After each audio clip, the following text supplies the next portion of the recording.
പ്രളയക്കെടുതിയിൽ ദുരിതമനുഭവിക്കുന്ന പ്രിയപ്പെട്ടവർക്ക് രാത്രിയും സേവനങ്ങളൊരുക്കാൻ അയർക്കുന്നം ഗ്രാമപഞ്ചായത്ത് സർവ്വസജ്ജമാണ്. ഗ്രാമസ്ഥരൊക്കെ രാത്രിയിലും പഞ്ചായത്തിൽ സജ്ജമായിട്ടാണ് ഇരിക്കുന്നത്. ഇവിടെ കാണാം.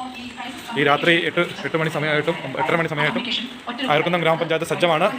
ഏത് സാഹചര്യത്തെയും നേരിടാൻ അയർക്കുന്നം പഞ്ചായത്ത് സജ്ജമാണ്. എല്ലാ അംഗങ്ങളും മിക്ക അംഗങ്ങളും ഗ്രാമപഞ്ചായത്ത് ഉദ്യോഗസ്ഥരും എല്ലാം ഈ രാത്രിയിലും ഇവിടെ സജ്ജമാണ്. ഈ രാത്രിയിലും പഞ്ചായത്ത് സെക്രട്ടറി വിജയൻ സാറ്, ജിജി ചേട്ടൻ, ഐപ്പേട്ടൻ, നമ്മുടെ കൃഷി, മറ്റ് പഞ്ചായത്ത് ഉദ്യോഗസ്ഥരെല്ലാം അധികൃതരെല്ലാം പഞ്ചായത്തിൽ സജ്ജമാണ്. എന്ത് അടിയന്തര സാഹചര്യം വന്നാലും നേരിടാൻ തയ്യാറായിട്ടാണ് എല്ലാവരും ഇവിടെ ഉള്ളത്. നമുക്ക് വിജയൻ സാറിനോട് കൂടുതൽ കാര്യങ്ങളോട് ചോദിക്കാം. സാർ, എത്ര ക്യാമ്പുണ്ട് നമുക്കിവിടെ പഞ്ചായത്തിൽ? എവിടെയൊക്കെയാന്ന് പറയുന്നത്? തിരുവഞ്ചൂരുണ്ട്, അയർക്കുന്നം LPS, അതുപോലെ അറുമാനൂർ UPS, അത് കഴിഞ്ഞിട്ട് നീർക്കാട് LPS, പിന്നെ പുന്നപ്ര സെൻറ്റ് ജോസഫ് UPS, പിന്നെ മലങ്കര ഓർത്തഡോക്സ്, പിന്നെ നീർക്കാട് NSS ആണോ? തിരുവഞ്ചൂർ LPS. തണുപ്പ് ക്യാമ്പ് എന്തൊക്കെ അത്യാഹിതം ഉണ്ടായെന്നൊക്കെ പറഞ്ഞിട്ടുണ്ടായിരുന്നു. എന്തായിരുന്നു ആര് വെള്ളത്തിൽ പോയെന്ന് അവർ MLA ഒന്നൊക്കെ പറയുന്നുണ്ടായിരുന്നു. ഡിവിഷനിൽപ്പെട്ട 16-ാം വാർഡ് ഇന്ന് രാവിലെ തൊട്ട് MLA ഉണ്ടായിരുന്നു, DG ഉണ്ടായിരുന്നു, കൃഷി ഉണ്ടായിരുന്നു, അവിടുത്തെ പഞ്ചായത്ത് മെമ്പർ സാബു ഉണ്ടായിരുന്നു. ഞങ്ങൾ എല്ലാവരോടും കൂടി ഇന്ന് രാവിലെ തൊട്ട് ഫയർഫോഴ്സുകാരും വന്ന് 14 പേരെ അവിടുന്ന് ഞങ്ങൾ പിന്നെ ഫയർഫോഴ്സുകാർ വന്ന് പോയി, ഞങ്ങൾ ഉൾപ്പെടെ വെള്ളത്തിൽ കൂടെ പോയി രക്ഷപ്പെടുത്തി. അവരെ ചിലർ പിന്നെ അവർ ബന്ധപ്പെട്ട വീടുകളിലേക്ക് പോയി, ചിലർ നമ്മുടെ പിന്നെ ക്യാമ്പുകളിലേക്ക് കൊണ്ടുപോയി. അത് രാവിലെ ഞങ്ങൾ ഒരു 11 മണി തൊട്ട് ഞങ്ങൾ 5 മണി വരെ ഞങ്ങൾ ഒന്നടങ്കം അതിനുവേണ്ടി സജീവമായി പ്രവർത്തിച്ചു. MLA ഉണ്ടായിരുന്നു. വന്ന ഫയർഫോഴ്സുകാർക്ക് ഭയങ്കര സന്തോഷം. അവർ പറഞ്ഞു, ഇതുപോലെ മെമ്പർമാർ സഹകരിച്ച ഒരു വാർഡുമില്ല, ഒരു പഞ്ചായത്തിൽ ഒരു വാർഡുമില്ല എന്നവർ പ്രത്യേകം ഞങ്ങളെ അഭിനന്ദിക്കുന്നു. ഭയങ്കര സഹകരണമായിരുന്നു. ജയിച്ചേട്ടൻ പിന്നെ രാവിലെ മുതൽ എല്ലാ സ്ഥലത്തും ഉണ്ട്. MLA വരുന്നത് ആർമാനുണ്ട്, അയർക്കുന്നത്തുണ്ട്, തിരുവഞ്ചൂർ, എല്ലാ സ്ഥലത്തും ജയിച്ചേട്ടനെ കണ്ടു. രാവിലെ 10 മണിയോട് കൂടി MLA നമ്മുടെ കുളിച്ചൂരിലെത്തി, അവിടെ എല്ലാം സന്ദർശിച്ചു. അതിനുശേഷം ഒഴുക്ക് കൂടുതലായതുകൊണ്ടാണ് നമ്മൾ ആർമാനൂർ ക്യാമ്പിലേക്ക് പോകാൻ പറ്റായിരുന്നത്. അപ്പോൾ ആ സമയത്ത് നമുക്ക് അവിടെ ഒരു പോള അല്ലെങ്കിൽ ആഫ്രിക്കൻ പായൽ അടഞ്ഞിട്ട് നമ്മുടെ വാട്ടർ അതോറിറ്റിയുടെ ഒരു പഴയ പൈപ്പ് ലൈൻ പോയ അതിരുന്നതുകൊണ്ട് നമുക്ക് അവിടെ പോള അല്ലെങ്കിൽ പായൽ അടഞ്ഞതുകൊണ്ട് അത് എത്രയും പെട്ടെന്ന് നീക്കം ചെയ്യാൻ നമ്മുടെ MLA വിളിച്ച് വാട്ടർ വിളിച്ച് പറയുകയും അതനുസരിച്ച് നമ്മൾ JCB പഞ്ചായത്തിന്റെ നേതൃത്വം JCB ഉപയോഗിച്ചുകൊണ്ട് ആ പോളയെല്ലാം വാരി മാറ്റിക്കൊണ്ടുള്ള പ്രവൃത്തി ചെയ്ത് അവിടുത്തെ തടഞ്ഞിരുന്ന ആ ഒഴുക്ക് അതിനെ നല്ല രീതിയിലേക്ക് ആക്കിക്കൊണ്ട് അവിടുത്തെ ആ ക്രമീകരിച്ചു, അതെല്ലാം ക്രമീകരിച്ചു. അതോടൊപ്പം തന്നെ പാറപ്പുറത്ത് കൃഷിയുടെ ഡിവിഷന് സുജാത ബിജുവിന്റെ മെമ്പറിന്റെ ഒക്കെ ആ ഒരു വാർഡില് ഒട്ടനേകം വീടുകളിൽ വെള്ളം കയറിയതിന്റെ ഫലമായിട്ട് ഞങ്ങൾ അവിടെ ഫയർഫോഴ്സിന്റെ സാന്നിധ്യത്തിൽ MLA ഉൾപ്പെടെയുള്ള ആൾക്കാരെ, കൃഷിയും സുജാത ബിജു ഒക്കെ ഉള്ള പ്രത്യേകിച്ച് ഞാനും കൃഷിയും അതുപോലെ MLAയും ഫയർഫോഴ്സുകാരും ഉൾപ്പെടെ ചെന്ന് പല വീടുകളും സന്ദർശിച്ച് അവരെ ഇറക്കിക്കൊണ്ട് പലരുമായിട്ട് സംസാരിച്ച് എല്ലാവരും കുറെ തയ്യാറായിരുന്നു. അവരെ സംസാരിച്ച് ഓരോരുത്തരെയും നമ്മൾ വീടുകളിൽ നിന്ന് നമ്മൾ ചെറിയ അവരുടെ ഒരു ട്യൂബ് ഉപയോഗിച്ചുള്ള ഭാഗം ഉണ്ടായിരുന്നു. വെള്ളത്തിൽ കൂടെ സഞ്ചരിക്കുന്ന ഹോട്ടൽ 2 പേരായിട്ടും 3 പേരായിട്ടും പല തവണയായിട്ട് ഞങ്ങൾ കൊണ്ടുവന്നു. ഉച്ചയോടുകൂടി അവിടുത്തെ ആൾക്കാരെ മുഴുവൻ പുറത്തിറങ്ങി. ഏതാണ്ട് 15ഓളം പേരെ അവിടുന്ന് നമ്മൾ പല വീടുകളിലായിട്ടും പുറത്തിറക്കി കൊണ്ടുവന്നു. അതിനുശേഷം ഞങ്ങൾ ഇതുപോലെ പറഞ്ഞതുപോലെ തിരുവഞ്ചൂരായിരുന്നു. തിരുവഞ്ചൂർ എന്ന് പറഞ്ഞാൽ ഇതിൽ സ്ഥിതി വ്യത്യസ്തമായിരുന്നു. ഒറ്റ നില ഫ്ലോറിൽ വരെ 2 നിലയുള്ളതിൽ ഒറ്റ നില ഫ്ലോറിൽ വെള്ളം കയറി 6 പേരെ അവിടെ മുകളിൽ നിൽക്കുന്ന ഒരു സാഹചര്യത്തിൽ അവരെല്ലാം 1.5 ആൾ വെള്ളം ഉള്ളതിനകത്ത് നീന്തിപ്പോയി. ഞങ്ങൾ എല്ലാവരും കൂടെ കൂടി അതിനകത്ത് ഡിങ്കി കൊണ്ടുവന്ന് കൊണ്ടാണ് സാഹചര്യം ഉണ്ടായിരുന്നു. 1.5 മല വിളിച്ചുകൊണ്ട് ഡിങ്കി കൊണ്ടുവന്നു. അതുപോലെ ചെറിയ ഇവരുടെ സംവിധാനം ഉണ്ടായിരുന്നു. ഫയർഫോഴ്സിന്റെ അവരെല്ലാം കയറി. ഫയർഫോഴ്സിന്റെ ഒരു നല്ല സഹകരണമായിരുന്നു ഞങ്ങൾക്ക്, പ്രത്യേകിച്ച് MLA നേതൃത്വത്തിലായതുകൊണ്ട്. അപ്പൊ അങ്ങനെയുള്ള ഒട്ടനവധി കാര്യങ്ങൾ ഇന്നത്തെ ദിവസം രക്ഷാപ്രവർത്തനം എന്ന് പറഞ്ഞു കഴിഞ്ഞാൽ ഏതാണ്ട് ഈ പാറപ്പുറവും തിരുവഞ്ചൂർ ചാണച്ചേരിയിലുള്ള എല്ലാം കൂടെ കൂടിയിട്ട് നമുക്കൊരു 10-30ഓളം പേരെ നമുക്ക് തീർച്ചയായിട്ടും ഇന്ന് നമ്മുടെ വീടുകളിൽ നിന്ന് നമുക്ക് ക്യാമ്പിലേക്ക് കൊണ്ടുവരാൻ സാധിച്ചിട്ടുണ്ട്. ഇത് മാത്രമല്ല, ഇന്ന് അയർക്കുന്ന പഞ്ചായത്തിലെ 6 ക്യാമ്പുകൾ 3 ദിവസങ്ങളായിട്ട് ഇന്നത്തെ ദിവസം വരെ പ്രവർത്തിക്കുന്നു. 100ഓളം ഫാമിലി, 100ഓളം കുടുംബങ്ങൾക്കുള്ളിൽ 300ഓളം പേരുകൾ ആണ് അവിടെ താമസിച്ചുകൊണ്ടിരിക്കുന്നത്. ഇത് കൂടാതെ തന്നെ ഇപ്പോൾ നമ്മുടെ ഡിവിഷൻ മെമ്പർ KC ആയിട്ട് പറഞ്ഞതുപോലെ ഒട്ടനവധി ആൾക്കാരെ, ഇതിനേക്കാൾ ഇതിന്റെ ഒരു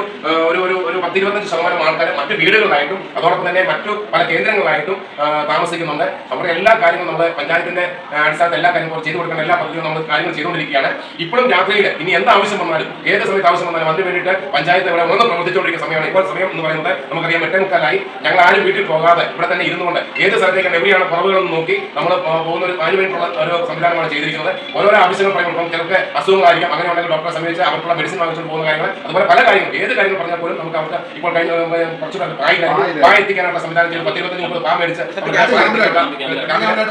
അപ്പം ഇങ്ങനെ എല്ലാ കാര്യങ്ങളും അവർക്ക് വേണ്ട സൗകര്യങ്ങൾ കാര്യങ്ങളെല്ലാം ചെയ്തുകൊണ്ടിരിക്കുകയാണ്. അപ്പോൾ രാത്രിയിൽ നമുക്കറിയാം തീർച്ചയായിട്ടും അവർക്ക് ഒത്തിരി കാര്യങ്ങളുണ്ടാകും. കാരണം പല ഈ സമയമായതുകൊണ്ട് പനി, ഒത്തിരി കുട്ടികൾക്ക് പനി, അതുപോലെ മഞ്ഞപ്പിത്തം ബാധിച്ച ആൾക്കാരുണ്ട്, ഇവർക്കെല്ലാം ആവശ്യമുണ്ട്. അപ്പോൾ ഞങ്ങൾ ഇവിടെ തമ്പടിച്ചുകൊണ്ട് പഞ്ചായത്തിൽ തമ്പടിച്ചുകൊണ്ട് ഏത് സ്ഥലത്ത് ഏത് ക്യാമ്പിൽ നിന്നാണ് വിളികൾ വരുന്നത് അതനുസരിച്ച് അങ്ങോട്ട് പോകാനാണ്. ഞങ്ങൾ ഏറ്റവും വലിയ പ്രശ്നം ആർമാനൂർ ക്യാമ്പിലേക്ക് പോകാൻ പറ്റുന്നില്ല എന്നാണ്. ചുറ്റുപാടും വെള്ളമായതുകൊണ്ട് ഞങ്ങൾ അങ്ങോട്ട് പോകാൻ പറ്റാത്ത ഒരു സാഹചര്യം നിലനിൽക്കുകയാണ്. എങ്കിൽ പോലും അതിനുള്ള സംവിധാനം നമ്മൾ വലിയൊരു വാഹനം ഇട്ടിരിക്കുകയാണ്. കാരണം അങ്ങോട്ട് പോകാനായിട്ട് ഏത് വെള്ളത്തിൽ അതുപോലെ തന്നെ ആംബുലൻസും എല്ലാം നമ്മൾ 24 മണിക്കൂർ നമ്മുടെ പഞ്ചായത്തിന്റെ ജീപ്പും പഞ്ചായത്തിന്റെ ആംബുലൻസും പഞ്ചായത്തിന്റെ നമ്മുടെ പിക്കുവാൻ ഉൾപ്പെടെയുള്ള കാര്യങ്ങളെല്ലാം 24 മണിക്കൂറും പ്രവർത്തിക്കുന്ന രീതി സജ്ജമാക്കിയിരിക്കുകയാണ്. അപ്പോൾ ആ ഒരു രീതിയിലുള്ള പ്രവർത്തനമാണ് ഈ പഞ്ചായത്തിന്റെ ഭാഗത്ത് നിന്ന് എല്ലാ തരത്തിലും ഉണ്ടായിക്കൊണ്ടിരിക്കുന്നത്. ഭക്ഷണത്തിനുള്ള ക്രമീകരണങ്ങളൊക്കെ ഭക്ഷണത്തൊന്നും ആർക്കും യാതൊരു അഭിപ്രായമില്ല, ഒരു കാര്യങ്ങളും അഭിപ്രായ വ്യത്യാസമില്ല. അവർക്ക് എല്ലാ ദിവസവും ഡോക്ടർമാരെ എല്ലാ ക്യാമ്പുകളിലും ചെന്ന് സേവനം. ഇന്ന് ആർമാനൂർ ക്യാമ്പിൽ പോയ ഡോക്ടർ ഉൾപ്പെടെയുള്ള അവിടുത്തെ നേഴ്സുമാർ ഉൾപ്പെടെയുള്ളവർക്ക് തിരിച്ചു പോകാൻ നേരത്തെ നമ്മുടെ പുളിച്ചോട്ടിൽ വെള്ളം കയറി ഉടനെ തന്നെ പോകാൻ പറ്റുന്ന വെള്ളം പോലും പറ്റാത്ത സാഹചര്യം ഒഴുക്ക് കൊള്ളായപ്പോൾ നമ്മളെ അവിടുന്ന് ഫയർഫോഴ്സിനെ വിളിച്ചെങ്കിലും നമ്മുടെ ജസ്റ്റിന്റെ ഒരു പരിശ്രമത്തിന്റെ ഫലമായിട്ട് ജസ്റ്റിൻ ആ ഒഴുക്കിലാണെങ്കിൽ പോലും ബോട്ടുമായിട്ട് ചെന്ന് അവരെ കൂട്ടിക്കൊണ്ട് വന്നു എന്നുള്ളത് നമുക്ക് എടുത്തു പറയേണ്ട ഒരു കാര്യം. ജസ്റ്റിന്റെ ആ സേവനം, കാരണം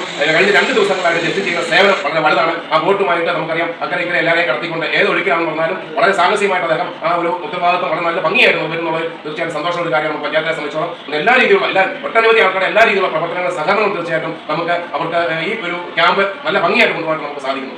ഓക്കെ ഡിവിഷനിലെ വാർഡിലൊക്കെ എന്താ സംഭവിക്കുന്നത്?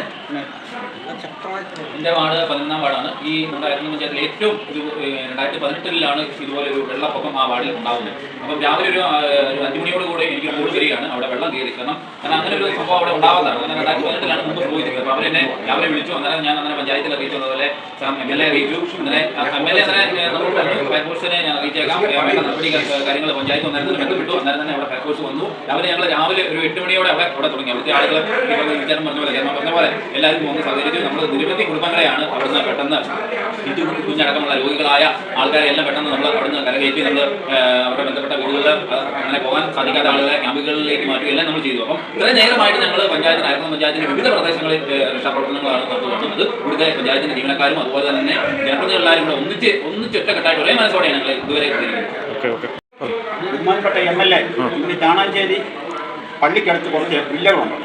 ഒരു 10-12 വില്ലകളുണ്ട്. ആ വില്ലകളെല്ലാം വെള്ളത്തിൽ താഴത്തെ അവർക്കെല്ലാം 2 നിലയാണ്. താഴത്തെ നിലയിൽ അവർ താമസിച്ചുകൊണ്ടിരിക്കുകയാണ്. ഈ ഓരോ വീടുകളിലും ചെന്ന് ബഹുമാനപ്പെട്ട MLA ചാണ്ടിമ്മ പറഞ്ഞു, വെള്ളം വരമാണ്, അതുകൊണ്ട് നിങ്ങൾ യാതൊരു കാരണവശാലും അവിടെ താമസിക്കരുത്, വരണം, ഞങ്ങൾ എവിടെയെങ്കിലും എവിടെയാണ് നിങ്ങളുടെ നാട് അല്ലെങ്കിൽ ബന്ധപ്പെട്ടവർ അവിടെ കൊണ്ട് ഞങ്ങളാക്കാം എന്ന് പറഞ്ഞ് ഓരോ വീടുകളിലും ആ വെള്ളത്തിൽ കൂടി ബഹുമാനപ്പെട്ട ചാണ്ടിമ്മൻ MLA ചെന്ന വീട്ടുകാരോട് വളരെ അപേക്ഷിച്ചു.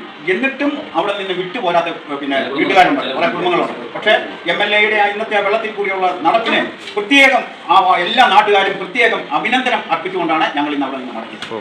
ഇപ്പോഴത്തെ കണക്കനുസരിച്ച് 105 ഫാമിലി ആണ് നമ്മുടെ ക്യാമ്പുകളിലേക്ക് വന്നിരിക്കുന്നത്. ഏകദേശം 310 പേരോളം നമുക്ക് നമ്മുടെ ക്യാമ്പുകളിൽ ഉണ്ടായെന്നുള്ളതാണ്. കോട്ടയം ജില്ലയിലെ ഏറ്റവും കൂടുതൽ ക്യാമ്പ് പ്രവർത്തിക്കുന്നതും അയർക്കുന്നം പുതുപ്പള്ളി നിയോജകമണ്ഡലമാണ്. പുതുപ്പള്ളി നിയോജക അയർക്കുന്നതാണ്. അതുപോലെ തന്നെ 310 പേരോളമാണ് ഇപ്പോൾ നമ്മുടെ ക്യാമ്പുകളുള്ളത്. ഇത് കൂടാതെ തന്നെ പല സ്ഥലങ്ങളിലും ശിരൂർ ചെറിയാന്തറയുടെ അവിടെ 3-4 ഫാമിലിയെ താമസിപ്പിച്ചിരിക്കുന്നു. അതുപോലെ തന്നെ നമ്മുടെ പടിമാടിൽ NSS കരയോഗ മന്ദിരം അവരവിടെ കുറച്ച് പേരെ താമസിപ്പിക്കും. നമ്മൾ അറിയാതെ ഒട്ടനവധി സ്ഥലങ്ങളിൽ പല ആൾക്കാരും നമ്മളെ പഞ്ചായത്തിന്റെ ഇതുമായിട്ട് ബന്ധപ്പെട്ടുകൊണ്ട് ഈ ഒരു സമയത്ത് അവർ മറ്റു സ്ഥലങ്ങളിലേക്ക് പോകാതെ അല്ലെങ്കിൽ ക്യാമ്പിലേക്ക് പോകാൻ പറ്റാത്തവരെ അവരൊക്കെ ഒരു നേതൃത്വം വഹിച്ചുകൊണ്ട് അവരെ പാർപ്പിച്ചുകൊണ്ട് അവർക്ക് ചില സ്ഥലങ്ങളിലൊക്കെ അവർ തന്നെ ഭക്ഷണം കൊടുക്കുന്നൊക്കെ ആ രീതിയിൽ നമ്മൾ കൊടുക്കാൻ തുടങ്ങി. അപ്പം അങ്ങനെ എല്ലാ രീതിയിലും ഇവിടുത്തെ ജനങ്ങളുടെ ഒരു നല്ല സഹകരണവും ഒക്കെ ഉള്ളതുകൊണ്ടാണ് നമുക്ക് നല്ല രീതിയിലുള്ള പ്രവർത്തനം കാഴ്ചവെക്കാൻ സാധിക്കും.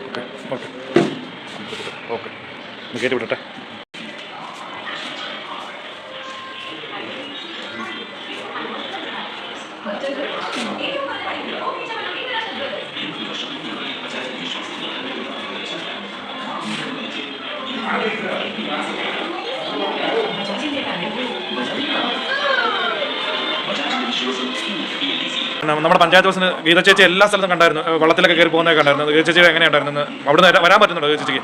എടുത്തു പറയേണ്ട ഒരു കാര്യം, നമ്മുടെ പ്രസിഡന്റ് വൈസ് പ്രസിഡന്റ് എന്ന് പറയുന്ന പോലെ 1-ാം വാർഡിലും 21-ാം വാർഡിലുള്ള ആൾക്കാരാണ്. അവിടെ പ്രദേശങ്ങൾ വെള്ളത്താൽ ചുറ്റപ്പെട്ട് കിടക്കുന്ന സ്ഥലമാണ്. ഗീതച്ചേട്ടൻ പുറത്തിറങ്ങാൻ പോലും വരാം, ഗീതച്ചേച്ചിക്കാണെങ്കിൽ പുറത്തിറങ്ങാൻ വരാം. നമ്മുടെ വാഹനം ഏറ്റുമാനൂർ വഴി, അതായത് ഗീതച്ചേച്ചി വരുന്ന ഏറ്റുമാനൂർ വഴി കടങ്ങൂർ കൂടിയാണ് ഇപ്പോൾ നമ്മുടെ പഞ്ചായത്തിൽ നിന്ന്. എന്നാലും രാവിലെ 9 മണിയാകുമ്പോൾ ഈ പഞ്ചായത്തിൽ എത്തിക്കൊണ്ട് വിവിധ ക്യാമ്പുകളെ സന്ദർശിച്ച് വിവിധ സ്ഥലങ്ങളിലെ പ്രശ്നങ്ങൾ മനസ്സിലാക്കി. ഇന്നിപ്പോൾ തന്നെ 3 ദിവസമായിട്ട് നമ്മളോടൊപ്പം പകലും മുഴുവൻ കൂടെയുണ്ട് എന്ന് നമുക്ക് പറയാം. കാരണം എന്താണെന്ന് വെച്ചാൽ ആദ്യത്തെ ദിവസം തന്നെ ഫയർഫോഴ്സിനെ വിളിച്ചുകൊണ്ട് പുന്നത്രയിൽ നിന്ന് നമ്മുടെ ആളെ സംരക്ഷിച്ചു, ക്യാമ്പിലേക്ക് അയച്ചു. അതോടൊപ്പം തന്നെ ഇന്നലെയാണെങ്കിലും വിവിധ 6 ക്യാമ്പുകൾ, ഇന്നാണെങ്കിൽ പോലും നമ്മുടെ പാറപ്പുറം അതുപോലെ തിരുവഞ്ചൂർ പുളിഞ്ചൂട് സ്ഥലങ്ങളിൽ രാവിലെ തന്നെ വന്ന് നമ്മുടെ MLA-യുടെ നേതൃത്വത്തിൽ, പ്രത്യേകിച്ച് ഞങ്ങളെ സംബന്ധിച്ചോളം പഞ്ചായത്ത് പ്രസിഡന്റ് ഗീതാ രാധാകൃഷ്ണന്റെ നേതൃത്വത്തിലാണ് ഞങ്ങൾ ഈ കാര്യങ്ങളെല്ലാം ചെയ്തുകൊണ്ടിരിക്കുന്നത്. ഒരു വനിത എന്ന രീതിയിൽ തീർച്ചയായിട്ടും അദ്ദേഹം എല്ലാ സ്ഥലങ്ങളും നമ്മളോടൊപ്പം ഉണ്ട്. ഇന്നിപ്പം എല്ലാ സ്ഥലങ്ങളും ക്യാമ്പുകൾ സന്ദർശിച്ചു. എല്ലാ സ്ഥലങ്ങളിലും നടക്കുന്ന സംഭവങ്ങൾ ഓരോ പ്രത്യേകിച്ച് പാറപ്പുറത്തും തിരുവഞ്ചൂരും ഒക്കെ വീടുകൾക്കുള്ളിൽ വെള്ളം കയറിയുള്ള രോഗികളെ MLA നേതൃത്വത്തിൽ ഞങ്ങൾ പോയി എടുത്തുകൊണ്ട് വരുമ്പോഴും അവരെല്ലാം ക്ഷമയോടെ സഹിച്ച് അവർ നിന്നുകൊണ്ട് ആ കൊണ്ടുവരുന്ന ആൾക്കാരെ അതാത് സ്ഥാനങ്ങളിലേക്ക് ക്യാമ്പുകളിലേക്കാണ് ക്യാമ്പുകൾ അല്ലെങ്കിൽ വീടുകളിലേക്ക് എത്തിക്കാനുള്ള ഒരു തയ്യാറെടുപ്പാണ് അവർ നടത്തിക്കൊണ്ടിരുന്നത്. പ്രത്യേകം അതിപ്പം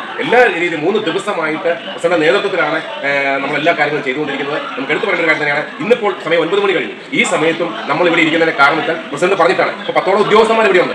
ഉദ്യോഗസ്ഥന്മാർ നേതൃത്വം കാരണം ഏത് സമയത്ത് എവിടെ നിന്നാണ് വിളി വരുന്നത് അപ്പോൾ തീർച്ചയായിട്ടും ആ സ്ഥലത്തേക്ക് തന്നെ അവിടുത്തെ ആവശ്യം നിറവേറ്റുക എന്നുള്ളതാണ് ഞങ്ങളുടെ ഒരു ഉത്തരവാദിത്വം എന്ന് പറയുന്നത്. അതുകൊണ്ട് നമ്മുടെ ഉദ്യോഗസ്ഥന്മാരും എല്ലാവരും തീർച്ചയായിട്ടും അതിനു വേണ്ടിയിട്ട് നല്ല രീതിയിലുള്ള പ്രവർത്തനമാണ് കാഴ്ചവെക്കുന്നത്. പ്രസിഡന്റ് ഒരു നല്ല സഹകരണം. പ്രസിഡന്റ് വൈസ് പ്രസിഡന്റ് ആണെങ്കിൽ വീട്ടിൽ നിന്ന് ഇറങ്ങാൻ പറ്റാത്ത ഒരു സാഹചര്യം. പ്രസിഡന്റ് കിടങ്ങൂർ ഭാഗത്തോടെയെങ്കിലും അദ്ദേഹത്തിന് വരാൻ സാധിക്കുന്നുണ്ട്. എന്തായാലും ചില മെമ്പർമാർക്കൊക്കെ വീട്ടിൽ നിന്ന് ഇറങ്ങാൻ പറ്റാത്ത സാഹചര്യത്തിൽ പിടിക്കുന്നു. പക്ഷേ എന്നാൽ തന്നെയും എല്ലാവരുടെയും നല്ലൊരു ആത്മാർത്ഥമായ സഹകരണത്തിന്റെ പ്രവർത്തനത്തിന്റെ ഫലമാണ് നല്ല രീതിയിൽ നമുക്ക് ഈ കാമ്പുകളെ നയിച്ചുകൊണ്ട് പോകാനായിട്ട് സാധിക്കുന്നത്.